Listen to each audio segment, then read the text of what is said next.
Շնորհակալություն։ Տիկին Գալստյան, դուք խոսեցիք նաև Բաքվում պահվող մեր գերիների եւ հայրենակիցների մասին։ Մի քանի օր առաջ այդ ամբիոնից այս դահլիճում հնչում էր ԿՊ պատգամավորների կողմից ելույթներ եւ խոսքեր, որ նրանք զբաղվել են գերիների վերադարձի հարցով, արել են առավելագույնը, ինչ հնարավոր է եղել։ Դուք լինելով 8-րդ գումարման նաև արժանապատգամավոր, ներգրաված լինելով միջազգային տարբեր միջխորհրդարանական խմբերում որպես անդամ, արդյոք նման դեպքեր եղել են եւ ինչ գործողություններ են առհասարակ եղել ռազմավարություն գերիների իրավունքների հետ կապված նրանց վերադարձի հարցով զբաղվելու համար։ Շնորհակալ եմ։ Ես եմ շնորհակալ Տիկին Ավետիսյան, այո, ցավոք սրտի բացարձակապես չեմ կարող կիսել ոչ միայն կատարվել է առավելագույնը գնահատականը, այլև առհասարակ ինձ համար գոնե տեսանելի չեն եղել, ինձ եւ քաղաքական մեծամասնության համար եւ մեր հանրության համար տեսանելի չի եղել, թե այդ ուղղությամբ ինչ է կատարվում։ Ես մեկ փաս կուզենամ այստեղ նաեւ նշել, օրինակ Ռուբեն Վարդանյանի ընտանիքը, Ռուբեն Վարդանյանի կինը գրեթե արդեն ամիսներ շարունակ դիմել էր ՄԻՊ-ին, Հայաստանի մարդու իրավունքների պաշտպանին, որովհետև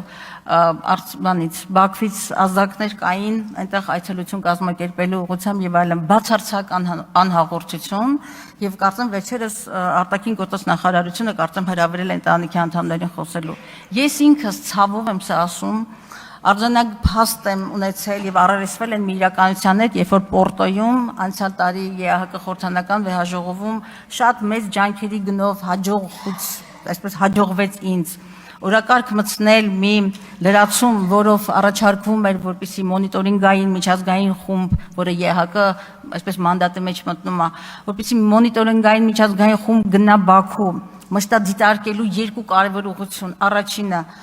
Արցախում հայկական մշակութային ժառանգության եղերնը, որ ցեղասպանության շարունակությունը, հայկական հետքի վերացումը, իսկ մենք ամեն օր դրա հետ ենք առերեսվում, եւ նաեւ մշտադիտարկելու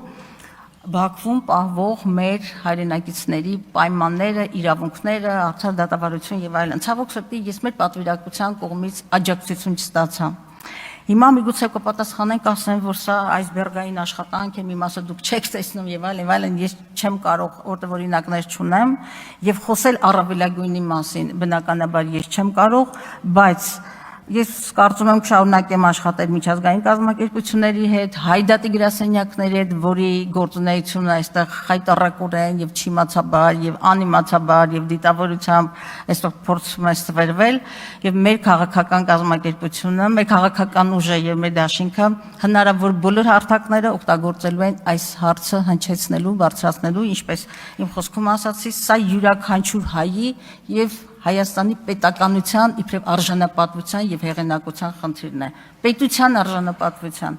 եւ աշխատանքները ես մինչ այժմ կատարված ցավոք սրտի առավելագույնը գնահատել չեմ կարող։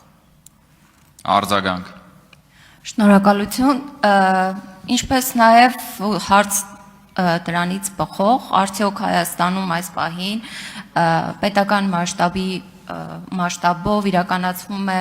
վերադարձված գերիների իրավունքների պաշտպանությամբ կամ անհայտ կորած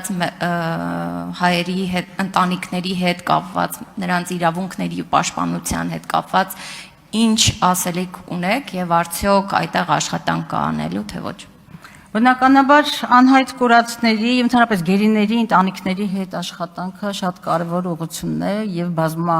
բազմաշերտ ուղղություն նյութականից մինչև բարեհոգեբանական ուրեմն շերտերը իր մեջ ներառում եւ ես որոշ ծրագրերի ծանոթ եմ, որը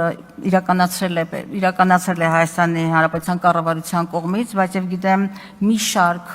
հասարակական կազմակերպություններ, ընդ որում նաեւ Հայդատը, որը նաեւ Հայաստանում գերիների եւ վերադարձած գերիների ընտանիքների հետ աշխատում է։ Դրանք թե իրավապաշտպան գործունեություն են եւ թե սոցիալական ուղղություն, որոնց մասին մենք միշտ գերադասում ենք այդ ուղղությամբ չխոսել, որտեղ դա նաեւ մեր բարոյական պարտքն է, բայց ես այս ուղղությունը եւս համարում եմ կարևոր ուղղություն, աշխատանքային ուղղություն, որի շուրջ պետքա լուրջ աշխատանքներ տանել, գերիների ռեաբիլիտացիան, նաեւ վերադարձածների, սա մեր հանրության եւ պետության պարտավորություններից մեկն է։